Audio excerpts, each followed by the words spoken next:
भागवत महापुराण प्रथम स्कंद अतः प्रथम अध्याय। श्री सूजी और सोनाकादि ऋषि का प्रश्न। मंगलाचरण।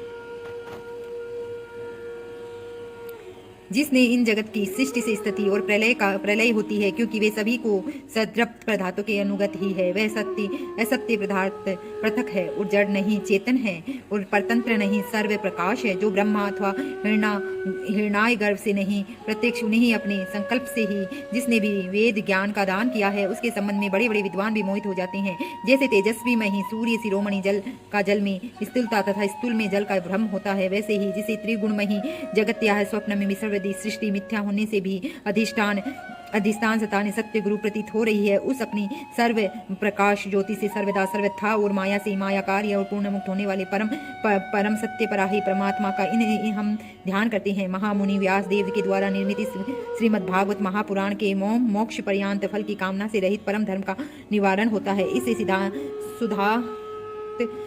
सुधांत कारण और सत्य पुरुषों के लिए जानने योग्य इस वास्तविक वस्तु से परमात्मा का निरूपण हुआ है, जो तीन तापों से बड़े जड़ से नाश होने वाली है, जड़ से नाश होने वाली है और इसे नाश करने वाली है और एक परम कल्याण देने वाली है। अब और किसी भी साधन से हमें शास्त्र में क्या प्रयोजन है? जिस समय भी हमें सकृति पुण्य और अपने सर्वन की इच्छा करते हैं,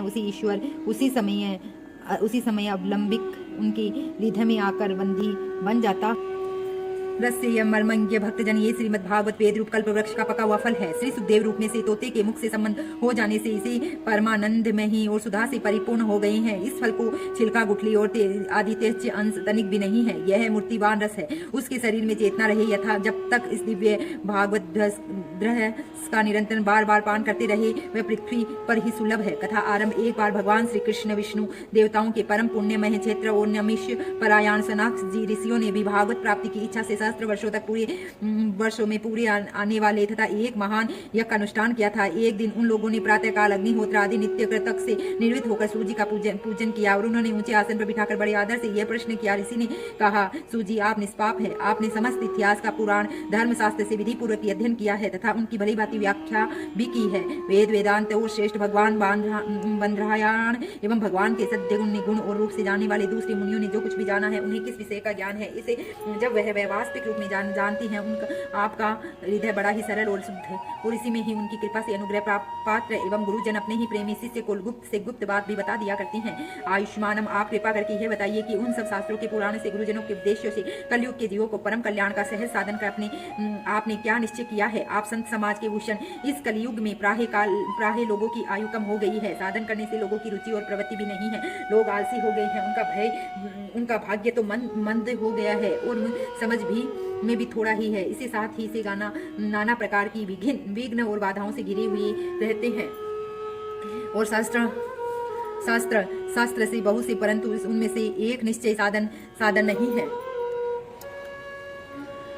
शास्त्र बहुत, परंतु उनके निश्चित साधन नहीं है। अनेकों प्रकार के कर्मों का वर्णन, साथ ही इतने में बड़े से एक अंश सुनना भी कठिन है। आप परोपकारी है, अपनी बुद्धि से उनका सार निकाल कर प्राणियों के परम कल्याण के लिए ही श्रद्धालुओं को सुनाइए, जिससे हमारे अनंत करण शुद्धि प्राप्ति हो। प्यारे सूजी, आपका कल्याण हो। आप तो जानते ही हैं, युधो वंशियों के रक्षक भक्त वत्सल भगवान श्री कृष्ण वासुदेव की धर्म पत्नी देवकी के गर्भ से क्या करने की इच्छा से अवतीर्ण हुए थे, हम उसे सुनना चाहते हैं। आपके कृपा करके हमारे लिए इसका वर्णन कीजिए, क्योंकि भगवान का अवतार जीवों की परम कल्याण और उनकी भागवत प्रेमी में ही समृद्धि के लिए ही होता है। यह जीव जन्म मृत्यु के घोर चक्र में पड़ा हुआ है। इस स्थिति में भी यदि वह कभी भगवान को मंगलमय नाम का उच्चारण कर ले तो उसी क्षण उससे मुक्त हो जाए, क्योंकि स्वयं भय से भी भगवान से डरता रहता है। वह सूजी परम विरक्त और परम शांत मुनिजन भगवान के श्री चरणों की शरण में ही रहते हैं। अतः एवं उनके स्पर्श मात्र से संसार के जीव तुरंत ही पवित्र हो जाते हैं और उधर गंगा जी के जल का बहुत दिनों तक सेवन किया जाए तो वह भी पवित्रता प्राप्त होती है। ऐसी पुण्य आत्मा भक्त जिनकी लीलाओं का गान करते रहते हैं और उनका भगवान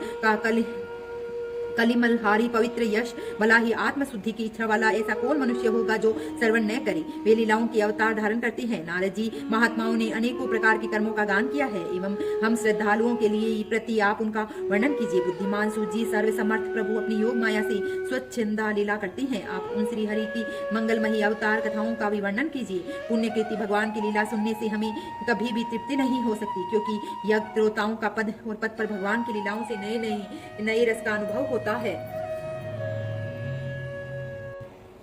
भगवान श्री कृष्ण अपने को छिपाए हुए थे, क्योंकि सामने ऐसी चेष्टा करते थे कि मानो कोई मनुष्य हो, परंतु उन्होंने बलराम जी के साथ ऐसी लीलाएं भी की है, जैसा पराक्रम भी प्रकट किया है, जो मनुष्य नहीं कर सकते। कलयुग को आया जानकर इस वैष्णव क्षेत्र में हम दीर्घकालीन शस्त्र का संकल्प करके बैठे हैं। श्री हरि की कथा सुनने के लिए हमें अवकाश प्राप्त होता है, और यह कलयुग अंत कारण की पवित्रता और शक्ति का नाश करने वाला है। इससे पार पाना कठिन है। जैसे समुद्र से पार जाने वाले को कर्णाधार की मिला जाए, उसी प्रकार इससे पार जाने की इच्छा रखने वाले हम लोगों से ब्रह्मा ने भी आपको मिलाया है। धर्म रक्षक ब्राह्मण भक्त योगेश्वर भगवान श्री कृष्ण अपने धाम में पधार जाने पर धर्म में अब किस की शरण ली है, यह बताएंगे श्रीमद् भागवत महापुराण परमहंस सहितम प्रथम स्कंद निमेषम योग संज्ञान प्रथम अध्यायम। श्री भागवती मूर्ति के दाता जगत की ओ माता, भवसागर का नौका है जी, राम मिलन का मौका है जी,